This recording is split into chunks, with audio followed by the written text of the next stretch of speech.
Welcome back to another episode of the Spartan Dog for Life podcast. Tonight I'm your host, David Klein of Spartan Hoops, here with my co-host, Carter Elliott.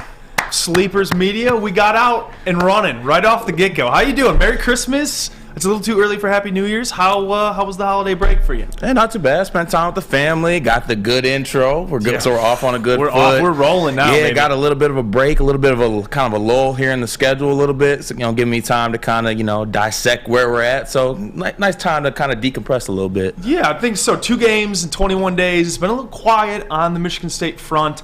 But I think this is a good time to kind of have a general overview of what we've seen from this team. We're going to take a look a little bit at the conference outlook, where Michigan State can maybe find themselves in the pecking order. And then we're going to touch on some recruiting as well, which I'm excited about. So I want to kick this off with little winter break scorecards. Finals are done, early returns. I want to look at the position groups and then kind of look at the guys one by one. But we're going to start off with the guards. What's your scorecard at this point in the season? It's 12 games in, is that right? 12, I think? Yep, 12 games. Okay, 12 games in. Yep. So about a third-ish the way, hopefully.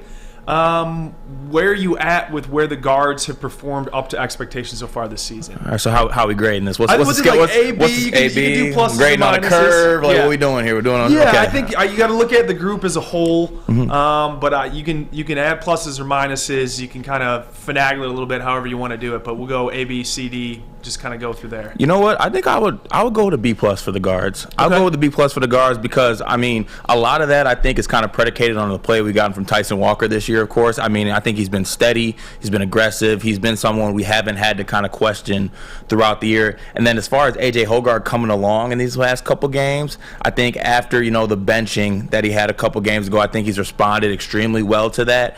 And the last 3 games we've seen Jaden Akins come along as well, and I'm throwing him into that guard rotation as well. I know he's been playing on the wing a little bit, but all in all, I would go B plus with the guards. I think that they've kind of been, improving as a unit throughout the year while also having the steadiness of Tyson Walker. And I see that if Jaden Akins is coming along too, like this, it could get in the A range for me. Yeah, I'm with you on that. I had him B plus, A minus. I think if we're looking at what we thought about this group heading into the year, that they really have kind of lived up to the general expectations. We thought that this could be one of the best backcourts in the conference. I think so far it has been.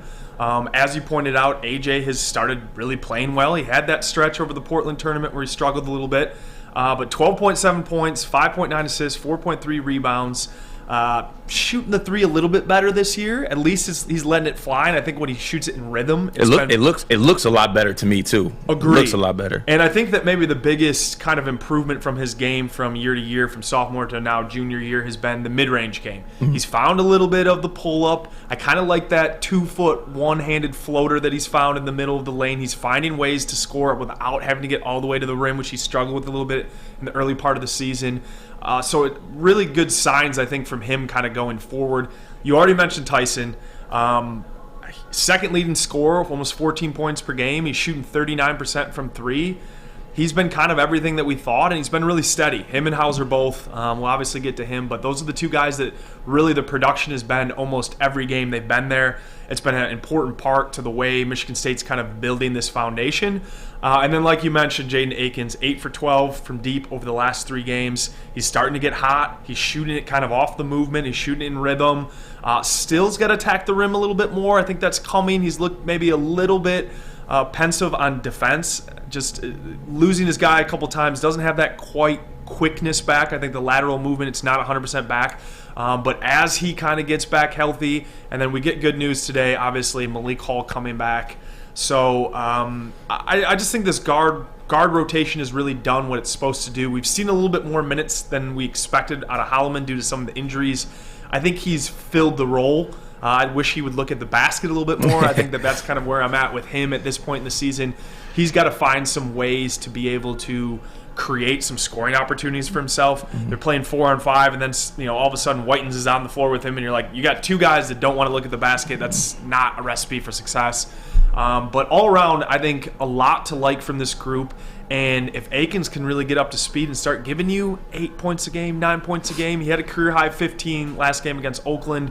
I think things are really looking up for this group, and if they can all stay healthy, I think that this is a strong group that can kind of carry them a little bit into conference play as well as into March later in the season. Moving to the wings/forwards group.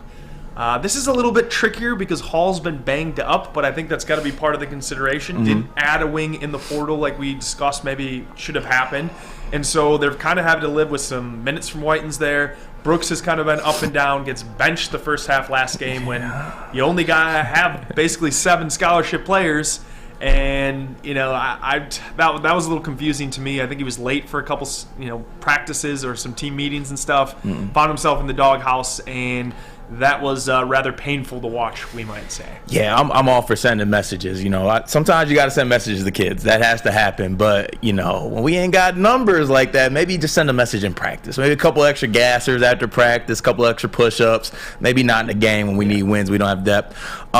This might be a little harsh. It might be a little bit. Yeah. But I'm going to have to give it a C. C minus, only because it's not really I guess the Wings' fault, because unfortunately with Malik Hall's health, I gotta basically take him as a guy. I can't project what he would have done if he could have played. Like, obviously the grade would have been higher if he would have played, but what I got to do is I got to take, Hauser being consistent, which has been great, I think, for this basketball team. But after that, the fall off has just been, it's way too big. Rough. It's been rough. I mean, Whitens, for all the effort and stuff that he gives, I just don't think he's right now ready to contribute or be a part of a rotation of a good basketball team.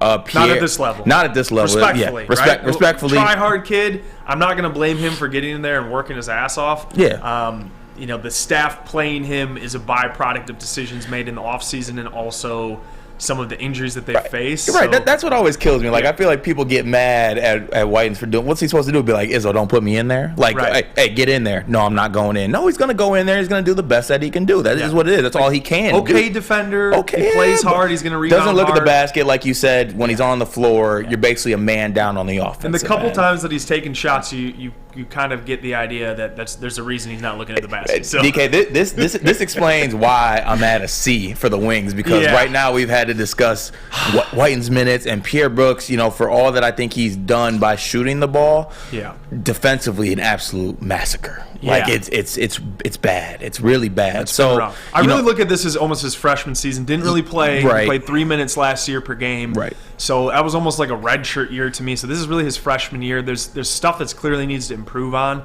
I think he's got a good scoring knack. He's got a good knack to rebound offensively. Maybe not so much defensively, but when the ball's on the rim, he hunts it. Yeah. He hunts his shots, which, the Portland weekend, we probably don't win 2 of those games without his point production. So I think that there's been some good moments. There's some bad. I think he's kind of riding what I would call almost the underclassman wave with Izzo. He's trying to find his role while also doing what Izzo's asking of him. He's not quite capable of doing what he needs to do, particularly on the defensive side of the ball, and so we've run into some issues there. But I'm kind of with you. He's a nice guy to play 15 minutes per game, and that is kind of the extent of what I want to see it. But now, because of the way that this rotation is shaking out, that's our starting wing. Yeah, and that's been tough. Obviously, Akins has been playing a little bit of the 3, so maybe you can give a slight boost up to there. I'm with you. I'm probably at like a B minus. I think Joey Hauser's been that good, so he's kind of raised the whole group. Wait, who's been that good? Joey Hauser's been that good. He has. I fully admit I've been rough on him over the years, but there's nothing to say. Give the man his flowers. Scores. It was his 1,000th point the other night. Yep. You just got to give the man his flowers for the season that he's had. He's absolutely shooting lights out. I think he's shooting 46 from deep right now. On 4.5 attempts a game, like 88% from the free throw line, just under 50% from 3. He's almost 14 points, about 6-7 rebounds a game. Like what more? Like what? Hey, I'm leading the all Big Ten Joey Hauser train. He's almost a 50, 40, 90 guy. Give my man a vote. Yeah, I mean, I think at this point in the season, if you're looking at it, we'll see how it shakes out in conference play, but there's a couple guys that probably could make all conference teams. Maybe that says more about the conference than it does about the team.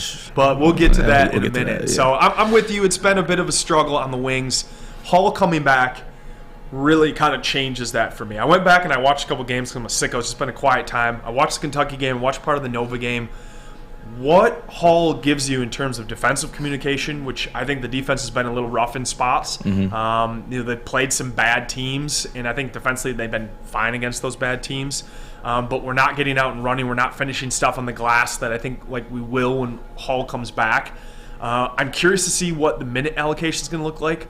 I really would like to see him play 15 to 20 this next game against Buffalo. Then you have another one against Nebraska at home, and then you see Michigan. So I'd really like to see him kind of build up his minutes because I think they're going to need 25, 30 out of him come that game against Michigan. So we really need to see him just kind of slowly inch his way back into this.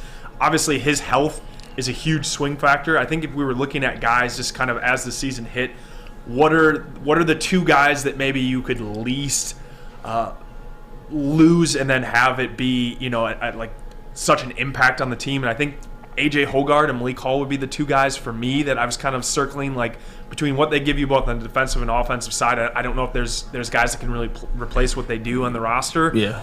So I'm really excited to have him back, but I think that's fair.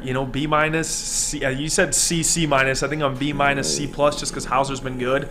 But it's been rough, and Joey's carried it, and now Malik should be back, and I think that it'll lead us into our next position group, the center group. But the versatility and the flexibility now with Hall back in the lineup, if he remains healthy, I would almost like to see that 4 and 5 combo start playing a little bit more together because we're here at the center spot. I'm curious to see how far you're going to go down on this. I had him at a C plus. Because I think that Matty has been serviceable. I know he hasn't been as good as the first couple games he's played, but I think he's been serviceable. 9 and 12 the last game against Oakland, but the drop off in the backup center spot is really, really scary. So I understand if you're going to give them a failing grade. So where are you going with this one? Yeah, they're not passing. Yeah, and they're not passing. I'm going to go D because I think that Matty has taken some steps, but we've also got games we're getting 0 from Matty, and as you stated, it's again, I feel bad harping on freshmen just because it's it's at the same time it's not their fault. I feel bad just being like we have to shove these guys in this situation because of kind of the makeup of the team and like where we stand. But unfortunately, I mean, the production drop off from those guys, the production from Cooper, the production from Kohler, they haven't been there. And it's been non-existent. It's been non-existent, and you know what? I feel like if you ask them what their production's been like, they probably tell you straight up it's been bad. So I mean, I'm giving them a D. That's negative. That's bad. You're not passing, but I mean, it is what it is. We really haven't got that much production, and for all the the games we get from Matty where he's able to show some things and put up some stats, we can't throw Matty the ball in the post. That usually leads to bad production, and we've kind of seen where we'll get like an 8-8 Matty game maybe, but then like we'll get like a 0. There'll be games in the center position where we'll get 0 points the whole game, and that's just bad. Yeah, in terms of what your expectations were for him coming into this season, which I think both of ours were pretty realistic and relatively like reasonable, like low, not like I didn't think he was going to be awful, but I also was uncertain if he's going to be able to play 20, 25 minutes a night. I think that he's at least been serviceable. I think defensively he's made some of the impact. They're clearly a better defensive rebounding team with him on the floor. I don't think that's even close to a question. We saw him protect the rim a little bit. I get it's against Oakland, but he has a couple big blocks. That one weak side he came over and just erased it basically at the high point, like above where the square is. There's been some bright sides. I think defensively he can hold up. The thing that you worry about is, especially as we enter back into the Big Ten play, is if he picks up 2 quick fouls in the first half, which he's been apt and prone to do. He's only fouled out of 1 game, but he's picked up 2 fouls quite a few times in that. The backup center rotation goes into a complete spin. Small ball. And it just gets and that's I think that's where it's going to have to go. Small ball, it's not messing around. We need some. If Hall's healthy, I mean, our best option is to go small ball in that situation, unfortunately. I mean, that is what it is. And I think the reason I go D is because I think that Matty has kind of gone above and beyond. Yeah, I'll say above and beyond where I had him, because my expectations were very low, so at the floor. But I had a lot higher expectations for Jackson to contribute to this team offensively. So because we're not getting that brings me down to like that D range, unfortunately. And I've been waiting and itching, and I think everybody has, for a breakout Jackson Kohler game. Eventually, at least offensively, for him to get it going, get some confidence, and feel good about himself himself, but he has yet to really have that moment, unfortunately. So I'm not sure if it's going to happen. It could happen these next 2 games. I thought it was a great time in that Oakland game for it to happen without a true center. I thought it, for that whatever matchup zone or whatever camp he's got them playing over there, I wouldn't even call it a zone. Yeah. I thought he had a great chance to kind of take advantage of that, and unfortunately he wasn't able to. Yeah, and I guess that's been maybe the disappointment for me. We talked, I think the last time, it's been a few weeks now, but I kind of circled this part of the schedule to say this is kind of do or die time for Jackson. Like, the schedule's not getting any easier. You got a stretch here where you're playing a couple tuned-up teams. You got Buffalo, you got Nebraska. Out of one of those 2 games, he's got to put up an efficient double digits performance for me to have any type of comfort kind of heading into the meet. I'll take like an 8.6 rebound game. I would. That's kind of where we're at. I just want to see Jackson feel good about himself, man. I mean, the jump hooks are short. Everything's short. Doesn't look confident. The doubles still rattling him at this point of the year. And we talked about that after the Kentucky game, that hopefully he would be able to handle the double team better watching film, just being more confident. Still at this point, he's not really able to be confident out of the double team. So, I don't know. I'm not, obviously the clock can't tick on a freshman. Yeah. But the clock is ticking on him to kind of contribute this year and have a moment, I think. Right. And at what point in time, if you're the staff, are you looking up and down the bench and you're saying, what's our best option here at center? Because I think that we're both kind of on the same page with Carson Cooper. He needed to take the redshirt year. He's shown some flashes. There's been a couple spots where he makes a really athletic play, either defensively or offensively, and you're like, okay, you can see the outline of a guy when he's a junior and a senior that's capable of being a real backup contributor. I think he's a guy that's going to continue to get better. He needs to work on his body. He needs to just work on, to me, it just looks like his hands and his feet are just going too fast and he can't collect everything yet. That's to be expected. He was a guy that was maybe going to take a post-grad in high school so he could get sprung up to the D1. Michigan State has an opening, and now he's been thrust into some early action. The problem is they're going to need him in some spots, and that's really scary, the fact that they're going to have to play him 3 to 5 minutes in some of these games when Matty picks up a couple, and you got to find between one of the two something out of it. And I think we both knew coming in that Jackson was going to struggle a little bit defensively. He's just not a range rebounder. He's not laterally quick. But we thought that the offensive side of the ball was going to be able to kind of even out maybe what he was going to be defensively. That hasn't been the case this year. And so we really got to see it. There's a couple games left. And if not, to me, both those guys are at best spot minute guys. You're going to have to play Matty as many minutes as possible. And you're going to have to start getting creative. And I'm with you. I think that one of the exciting things about having a shorter rotation is that just play the guys that you should be playing, right? Yeah. They've got like 7 guys when Hall comes back healthy. I think you have either Akins or Hall. I'm sure Hall's going to probably start off the bench. Maybe he gets reinserted back in the starting lineup at some point, and Akins moves back to the bench. I think that you have Akins off the bench that you're comfortable playing max minutes, as many as you can, 25, 30, whatever. You have Brooks, who you're comfortable playing 15. That's it. That's where the bench ends for me. The rest of the guys, the 3 underclassmen, are spot minute guys. Just ride those guys now. You've made it to the point in the season where you've kind of had to tinker with some lineups. You've kind of had to play with some guys. You've patched it over to get to this spot in the season now. You're 8-4. You're entering conference play. Ride the horses. This is the lineup that you decided to go into the season with. It's time. We're getting to the time now. These last 2 games, experiment a little bit. But we're getting to the point now, once that Michigan game hits, the rest of the schedule is just, it gets insane. Oh, yeah. It's absolutely, the month of January is crazy. It's scary. And you got to ride the guys that are going to carry you into the conference, heart of conference play, and into March. And to me, that's a 7-guy rotation that's heavy minutes, and it's some spot minutes from the rest of the guys, unless there's some light that starts popping out of Jackson and you can play him more serviceable 8-10 minutes a game. But at this point in the season, it's shut up or put up time for me, for him, because I think we've been patient and waiting for that breakout, like you said, to happen. It hasn't happened yet. He's got really 2 games left. We got to see something from him. Just got to see something from him offensively. I think I'd like to see him maybe hit that pick and pop a little bit more. He hit a couple mid-rangers. I think he's got decent touch on the shot. I'd like to see him even use him maybe out on the perimeter more, drag him out, open the lanes for some of the drivers, and maybe get him in a pick and pop and see if he can hit a couple shots from 3. Like, just find a way to get him engaged offensively.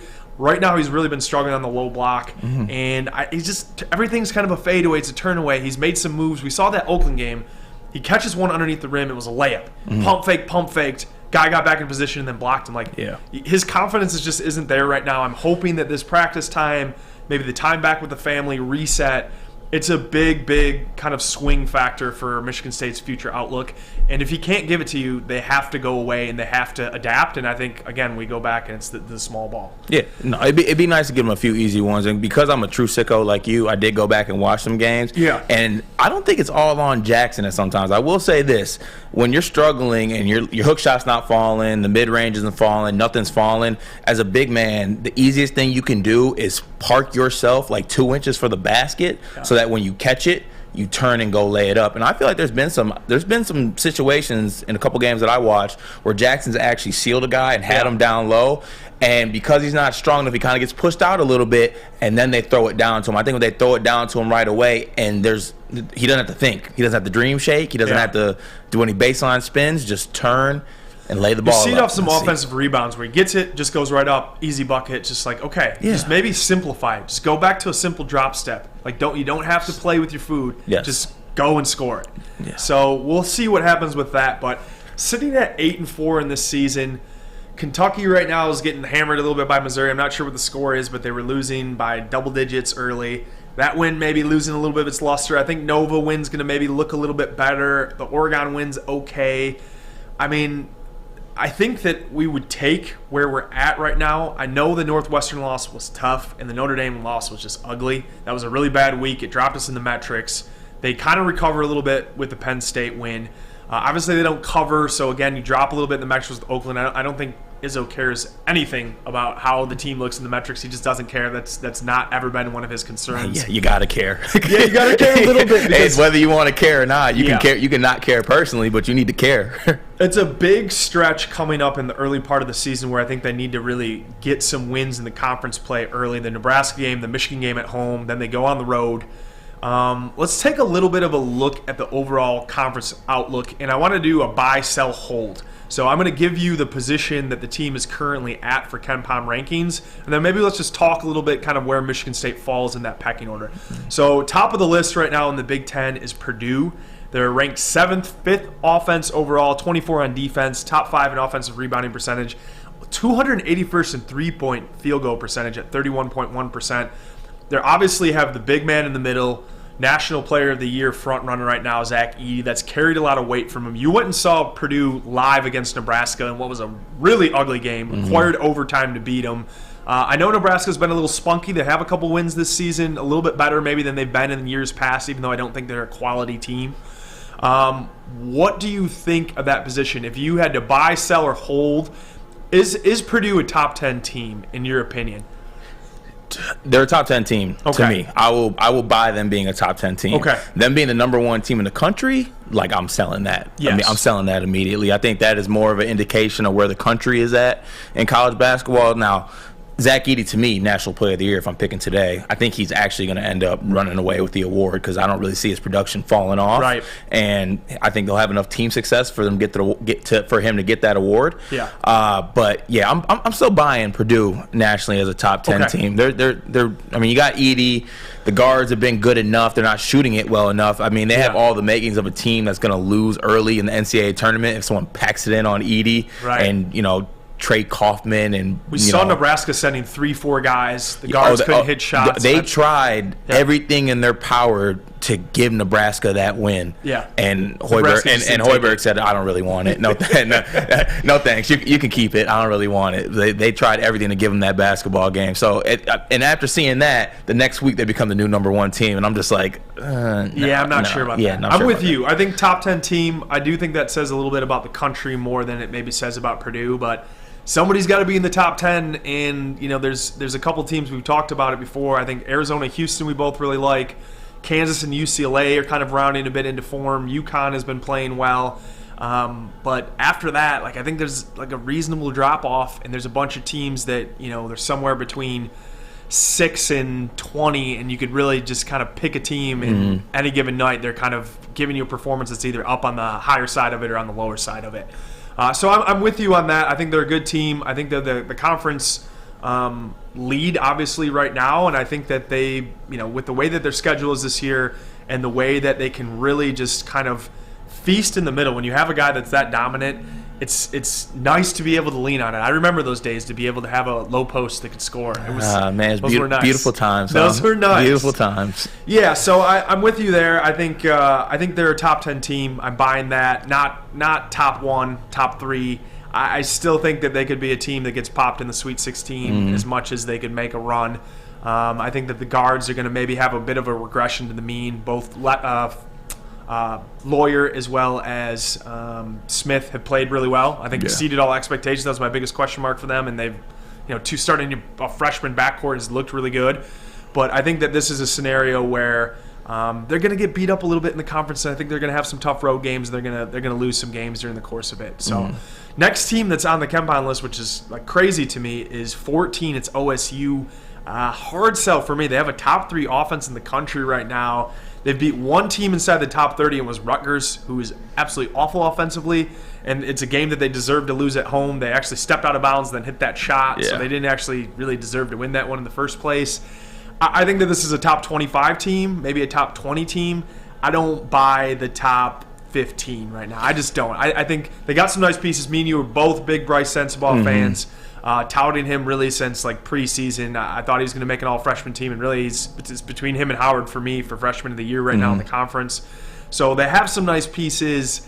I don't know. I think they're a good team. I don't think they're a great team. Again, I think it says more about where the country is currently at, that they're in the top 15 right now. So big sell. Okay. You basically took the words right out of my mouth. The only thing that made me want to buy is just because I love Bryce Sensabaugh. I love him. Watching that guy, him. He's probably regardless of freshman or just play. I love watching that dude play basketball. Man, he's so good. Me too.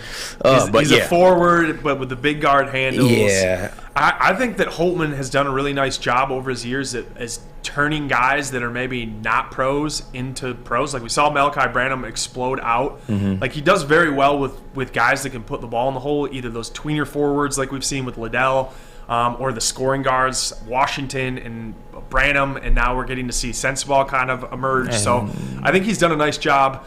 I'm curious to see if he can hold on to him for 1 year, because Middleton's coming in. They have Devin Royal, Taysom Chatham. Like, he's got a really nice class coming in. If they could stack it and retain some of the talent, that's been kind of the issue, right? Like Malachi Branham on this team, OSU is a legit top 15 team. But he goes a year, the kind of surprise early. If Sensabaugh does that on him and he loses him, it's kind of like he's kind of continuing to restart it. And it's a good problem to have when you're recruiting guys and developing them, getting them in the pros. It's an attractive thing, but I'm curious to see kind of where this happens. There's always a lull some point in the season where OSU in February, March just kind of tanks out. I'm curious to see if Holtman can sustain some of that for them. I think a tough team is going to be a tough team to beat, but a team that, to me, is I don't know if they're going to finish second in the Big Ten. I'm on the same page with you there. Indiana loses Xavier Johnson, broke foot. I don't know if we'll see him again. I guess we're dealing with their own foot injuries. We know that's a fickle beast, so we'll have to see kind of how that comes. 33 on offense, 22 on defense for 19th in the country. Their best win right now is over a North Carolina team at home that I think is okay. They have a win on the road against Xavier. I think they're a top 25 team because the defense has been pretty decent. I like Hood Schifino. I like Tamar Bates. They're going to have to play some of the younger guys in the absence of Xavier Johnson. TJD was a little bit soft in their recent matchup.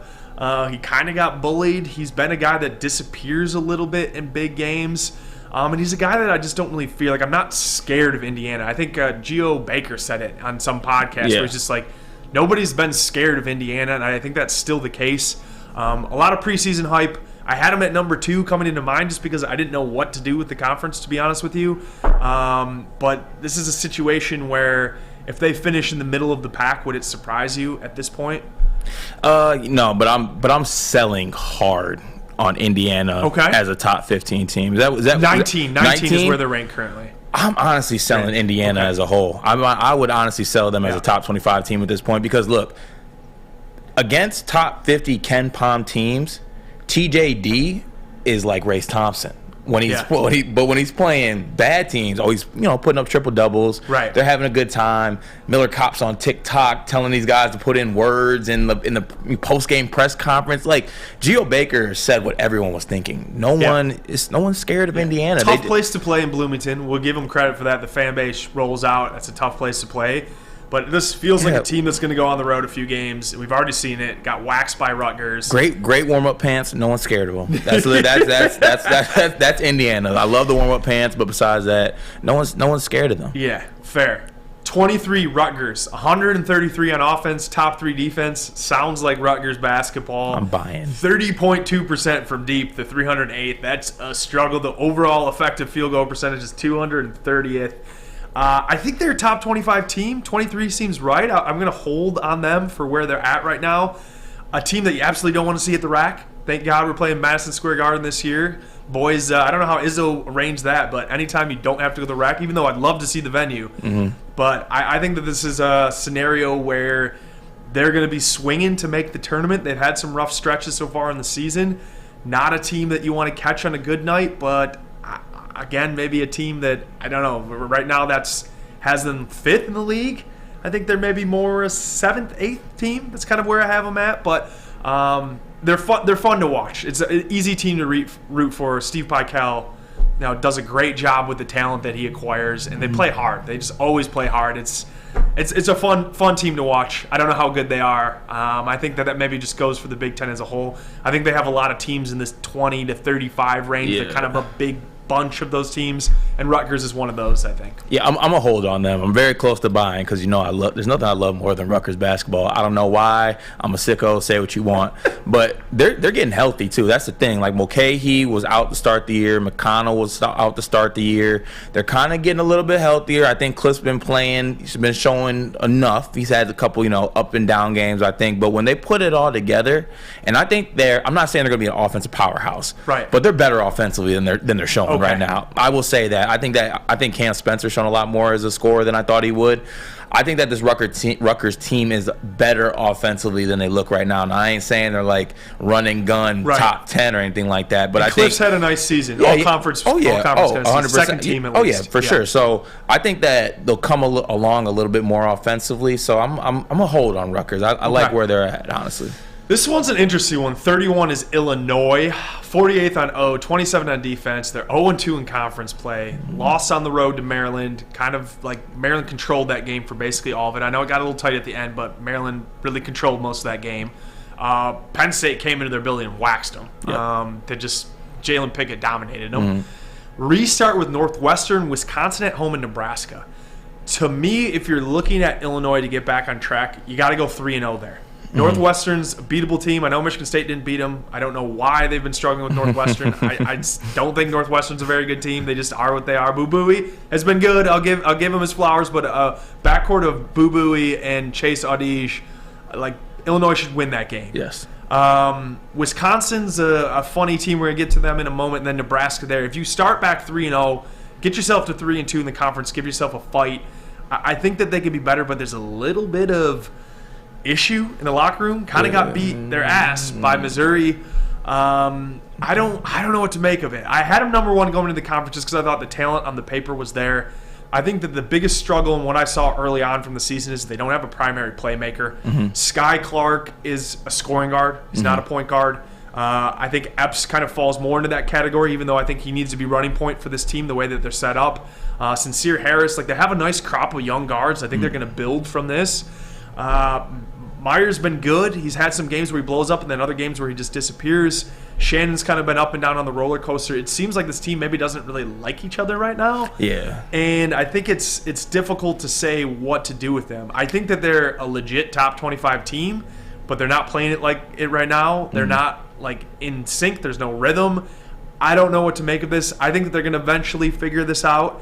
But if they didn't, I guess at this point, from what we've seen, it wouldn't surprise me either. Where are you at with them? Okay, wait. So are you buying or are you I'm buying? holding. I'm You're 31. holding. I think I would hold the stock there. I think they're a top 25 team. I need to see more before I'm buying the stock here. Okay, I'm gonna buy just because of talent purposes. Okay. I'm gonna buy only based on talent because if it wasn't for the talent on this team, I mean, did your wife watch Real Housewives or any of those reality shows? No, she doesn't. Okay, well, let me tell you, Real Housewives is a show with a bunch of drama going on. That's exactly what's going on in their locker room. Like, it is not even 2023, and the drama with Illinois basketball has been off the page every single week. You got Brad Underwood making fart noises at press conferences. You got Matthew Meyer basically winning them a basketball game and then coming to the podium and they ask him about the game and he goes, well, I mean, me and my coach don't like each other, or we're not on the same page. Right. And then they come out and they lose by 20 to Missouri.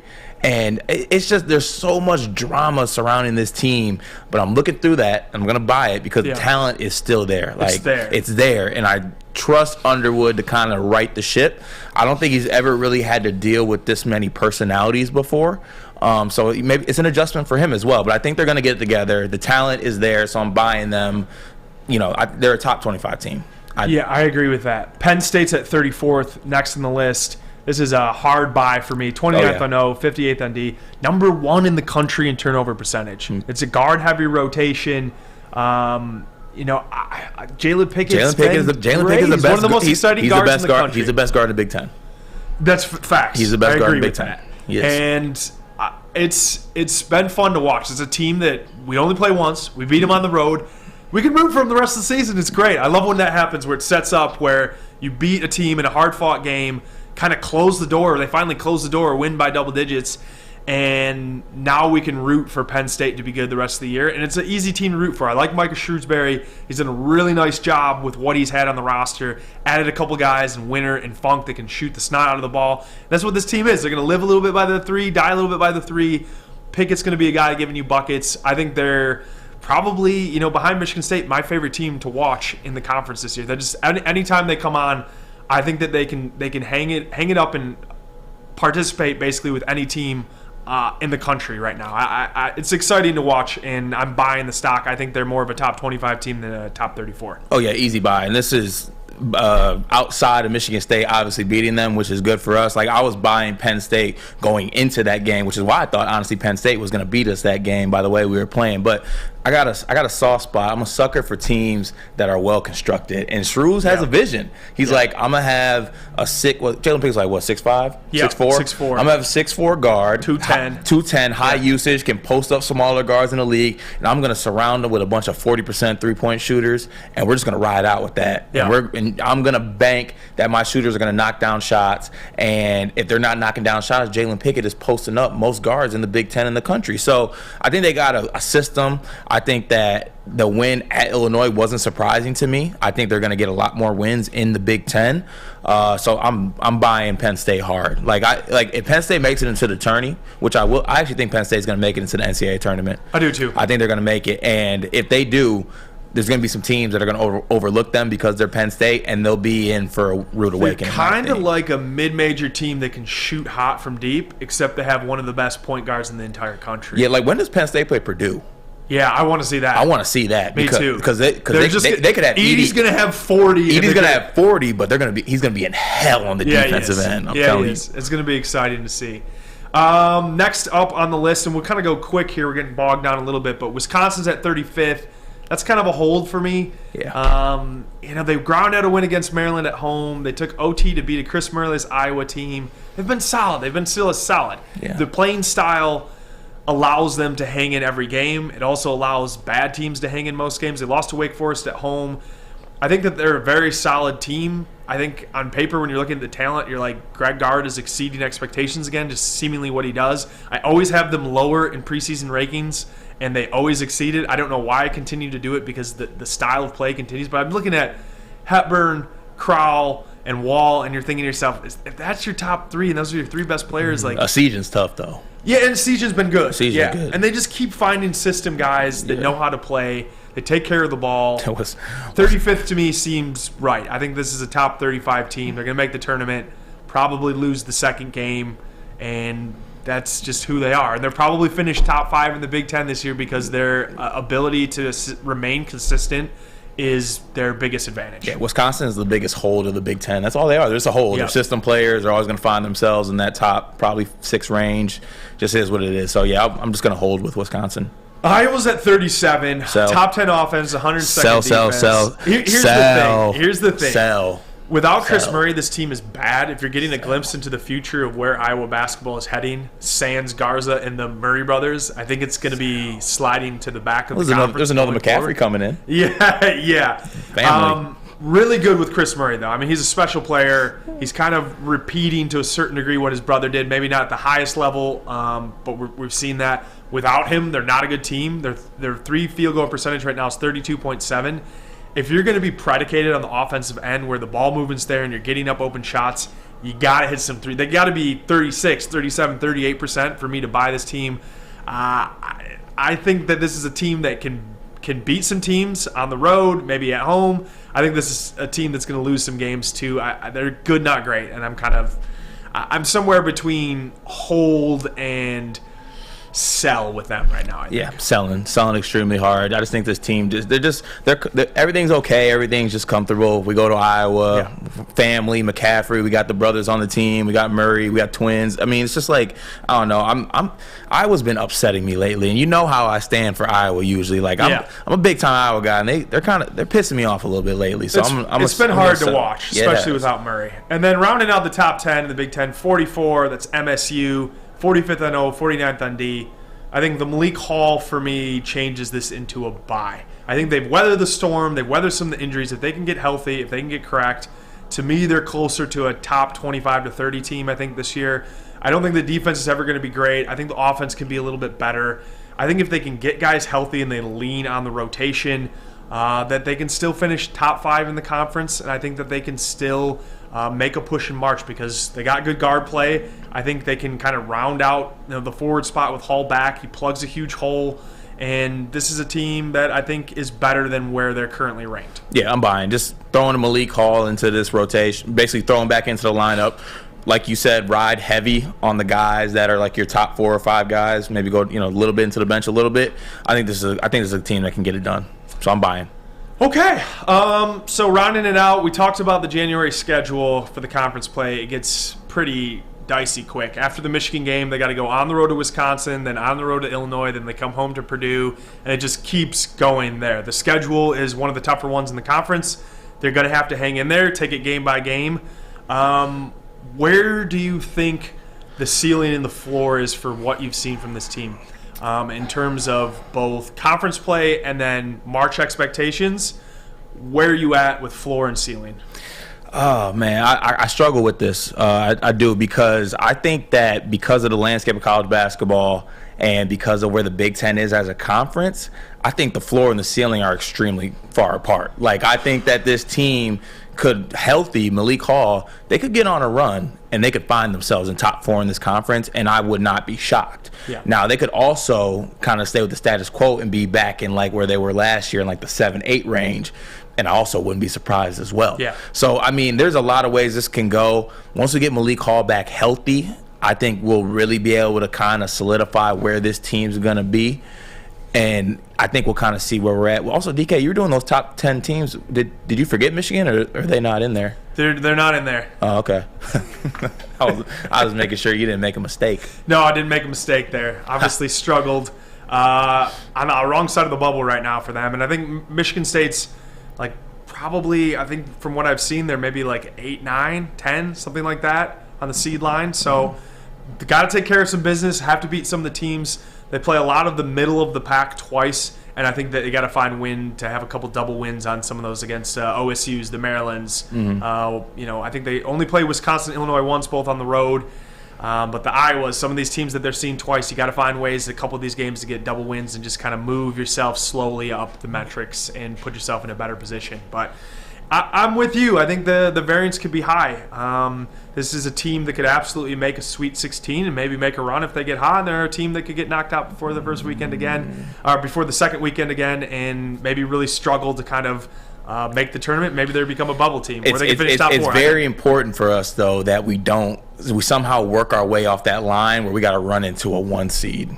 I agree with that. We gotta, which is why I want to care about metrics. Which is why when Oakland's come to our house and come beat to Breslin, by 25, beat them by 80, and make it look sweet. Yeah. Like it just those type of things count. If we can somehow avoid, the 1 seed in that second game, it'd be great. I think that this is a year where you look at it, the seeding matters less if you can avoid playing a 1 seed the first. If you don't have to see Houston, Arizona, UConn, or whoever ends up earning that second, maybe it's Kansas or something. Like those are the 4 teams I think for me I would maybe least likely to see. The teams I don't want to see.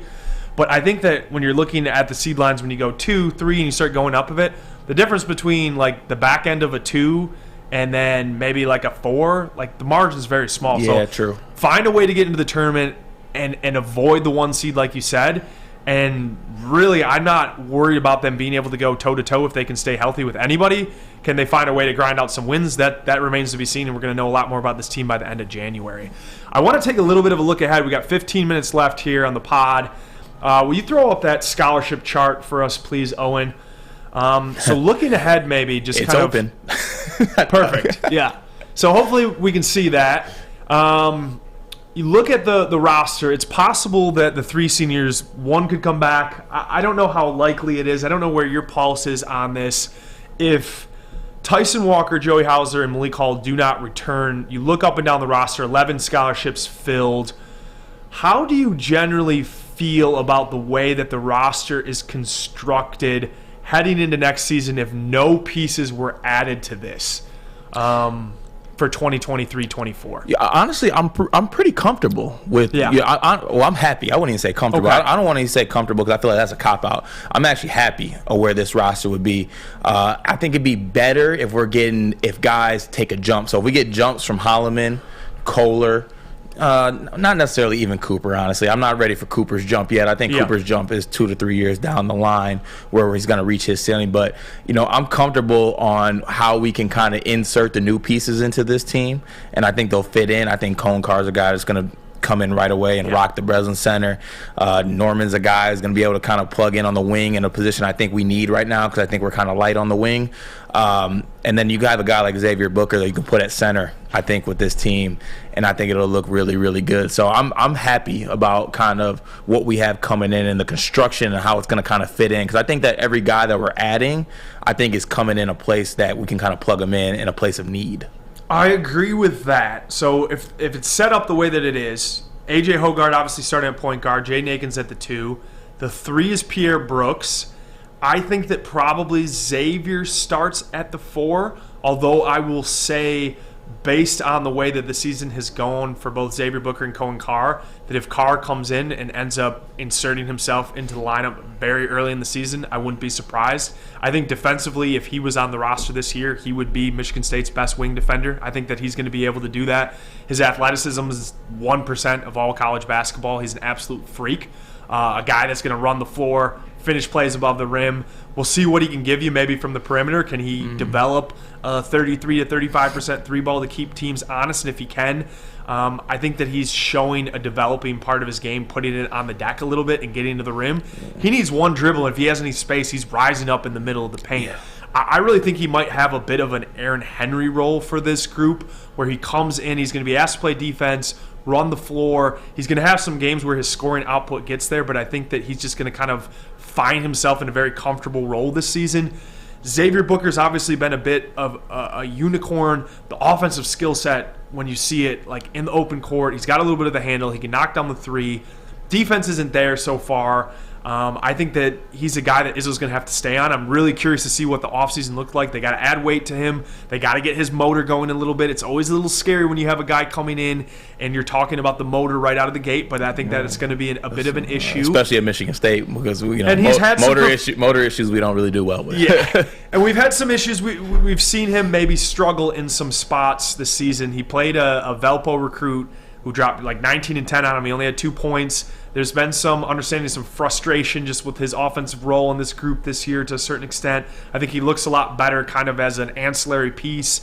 I don't know. I'm going to go out on a limb here and say I think that there is a possibility, and a reasonable possibility, that we see Xavier Booker 2 years. I know he's a top 10 recruit. Some sites have him top 5. I think a lot of that is on potential in his future. I think that we might end up seeing him 2 years, and it would be for his benefit because I think physically he needs a way to go. He's got to make a step. If he becomes a one and done, it's probably because he's had a good season, so I think we would live with that. But I wouldn't be surprised if Cohen Carr is pushing for some minutes at the power forward. I think he can play the 3 or the 4. You said Booker may be playing a little bit of the 5. I'm curious to see what that looks like. I think against a traditional center, it would be a little bit of a struggle, but when they play in some matchups against a team that don't have that much size, I think it would be a fun way to get out. If you have Carr and Booker in your front court, just the athleticism. Or honestly, or at least coming into the year, what I was thinking is maybe even, I think Jackson Kohler might actually be more comfortable as a 4 as opposed to a 5. Yeah. Now, I don't know how that necessarily works out, but I think that Madi's jump has been great for Michigan State, but I think his jump would look even better if, like, Madi was a backup center. Like, that's a really good backup center. Great. It looks less. It doesn't look as well in the light when he's a starting center. But I think you put him in a backup center role, he'd be great. I mean, that's a great backup center. You're happy with that. I think that they could have a timeshare 20 minutes at that, and if they were able to find a way to make it work with Booker at the 5, I think it'd be exciting because you can pull him out on the perimeter. He's a pick and pop guy. He's a guy that if he cuts into open space, he can absolutely throw a hammer down in the middle of the paint. So I think that you like the athletic boost. This team has been lacking some NBA caliber athletes, and we're going to see that kind of going forward. Extremely excited to see Jeremy Fears. I know Hogarth's going to play a ton of minutes, but I think that there's spots where Jeremy's really been working on his jump shot. I think that if he can shoot 35% from 3 heading into his freshman year, that he's a guy that in some spots you can play beside A.J. Hogarth. And I think he's a leader. He's got the intangibles. He's going to force his way onto the court. Do you see Trey's minutes getting squeezed a little bit maybe by Fears and Akins and Hogarth? Like, maybe there's one odd man out, and to me, maybe Fears is the guy that starts carving into some of those minutes. Maybe it doesn't happen right off the get-go, but at some point in the season, I think it's going to be really hard to keep Jeremy Fears off the floor. Where are you at with that, maybe? Yeah, that's the one thing that kind of interests me with where Jeremy Fears is going to kind of go into the fold, because I think we've seen, like, when I look at the class and I look at guys who've made the jump, like, though Xavier Booker's the #1 recruit and our 5-star in this class, if I was ranking kind of how the players have improved and how they played this season, I'd probably put Xavier Booker somewhere near like the 3 range. I think that Cohen Carr has made a great jump with what he's played. And Jeremy Fears has kind of continued to make a jump of what he showed during the summer with USA Basketball and on the EYBL circuit. So, if he continues at this trajectory, I just don't really see how you don't get that guy on the floor. And everything I hear about Jeremy Fears too, and like all the coaches that have been around him, intangibles, and that is like, that's an Izzo guy. Like, Izzo and him are gonna like mesh so well, and I just don't really see how that guy, like, how he doesn't find his way onto the floor. I'm so excited. I can't even imagine those practices where Hogarth and Fears are gonna go at each other. Like, it's gonna be great for his development. He's going to learn some things about how to use his body because AJ's got a little bit more size than him. And I think Fears is going to teach Hogarth how to defend a little bit too, because Fears can absolutely get into the lane and do some nasty stuff. Also, I need Fears' vertical program. I don't know what he's been on, but all of a sudden I'm seeing highlights and he's getting above the rim. He's doing windmills. I'm like, excuse me, Mr. Fears. Well, so I'm excited to see it. This is a program trajectory, like program-changing trajectory for the way that this class is coming in. I think the one question mark that I have is, what does that wing spot look? Do you feel comfortable with Pierre Brooks being your starting wing? I know you got Norman on the side. I think you can slide Carr in spots into the 3, so there's some depth there, but maybe there's nothing 100% proven. I think I need to see a little bit more out of Pierre. I'd say the way that the roster is currently set up, that if a guy like Hall, for whatever reason, decided to come back, like, that would be the dream scenario. For me, you plug him into the 3, you can slide him down to the 4 in spots, kind of how you want to work it. You have stability there, a scorer, another veteran. But I think it's a scenario where if you don't get any of the seniors to return, I'm a little bit worried about that 3 spot. I don't know what Izzo would do, but I think that you would have to at least take a look at the portal to see if you can get a wing to be able to do it. It'd be nice to have an area where you can go and, maybe see an area of need and be like, ooh, I'll pick a guy up from there. So it'd be nice. Like, if we could somehow just add someone on the wing from the transfer portal, depending on where we're at. Like, obviously, he might see some things with Pierre's development. Obviously I think his body will be even better shape next year, hopefully. Yes. Probably needs to lose another 10, 15 pounds, get a little lighter. Yeah, he does. He seems to fluctuate during the year. Like, yeah. So maybe, we all have our puffy days. I'm one to talk, so I'm just saying. Yeah, no doubt.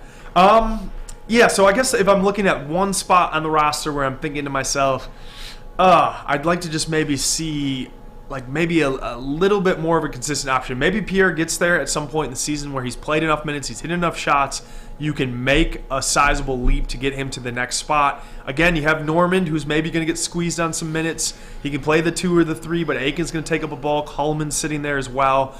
So Norman maybe is the guy that's going to kind of miss out on some minutes, but you need some shooting on the roster. Sorry, don't let me cut you off, but if he comes in and kind of maybe finds a niche defensively, he could be just as good as a shooter of Pierre and also give you more defensively. Seen so far, I think the defensive end is going to be a little bit of a work in progress for him. I think he's going to be more of a set shooter, a guy that can shoot a little bit off offensively, off movement. I like what he can bring on the offensive end.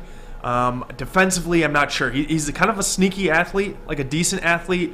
I don't know if his lateral foot speed is going to be up to par right out of the gates. I think he's a guy that's going to have to work harder on that end.